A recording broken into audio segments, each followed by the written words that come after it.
Olha, a gente falou desse assunto um monte de vezes aqui. Eu estou acompanhando essa negociação desde o começo e agora saiu. O homem abriu o bico, contou tudo para a polícia. O Mauro Cid finalmente entregou o Bolsonaro e assinou um acordo de delação premiada. E até já saiu da cadeia, hein? A essa altura do campeonato já está em casa com a família, mas cheio de restrições. Com tornozeleira, sem passaporte, sem porte de armas, proibido de usar redes sociais e afastado do exército. Bora entender como essa delação premiada aconteceu?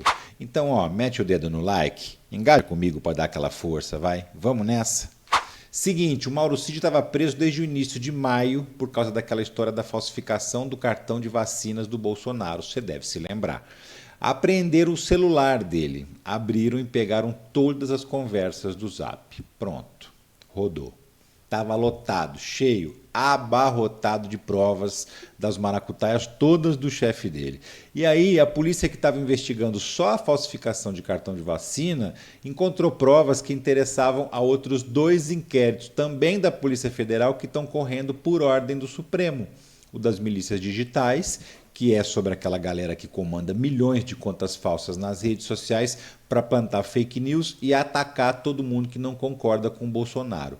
E o inquérito das joias, as joias do governo que o Bolsonaro vendeu ou tentou vender em alguns casos e não conseguiu. Quando isso acontece, o delegado que está com a prova, no caso o celular, compartilha isso com os outros delegados dos outros inquéritos.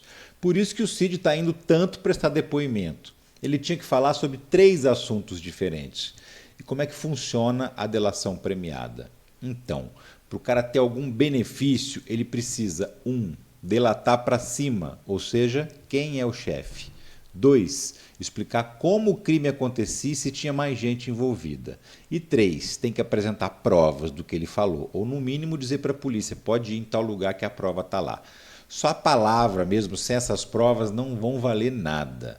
Mesmo com essa disposição de falar tudo, a polícia ainda pode analisar se aquela delação interessa mesmo. Tem casos que já tem tanta prova contra o suspeito que já não interessa mais uma delação.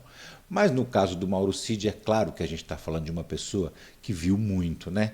Viu tudo que o Bolsonaro fez ali do ladinho, ajudando ainda.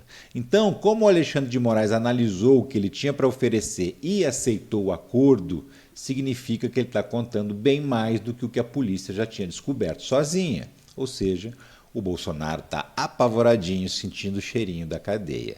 O Mauro Cid era o cara que atendia as ligações do Bolsonaro. Ele sabe, inclusive, detalhes sobre os vínculos do ex-chefe com os empresários milionários, aqueles que são suspeitos de bancar disparo em massa de fake news, entre outras cocitas más, né?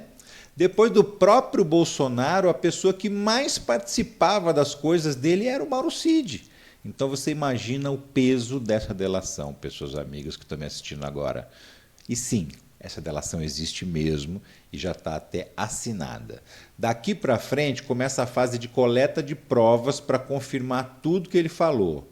Agora, ele não foi solto só em troca dessa delação, não, viu? Ele foi solto também por isso, mas tem um conjunto de ações aí. Ele já deu vários depoimentos, já contou o que sabe. As outras diligências que envolvam o Mauro Cid, por exemplo, qualquer busca e apreensão, já foram todas feitas. Ele não tem mais como atrapalhar os investigadores. E ainda tem como ajudar. Esse é o espírito da delação premiada que ele assinou com a Polícia Federal.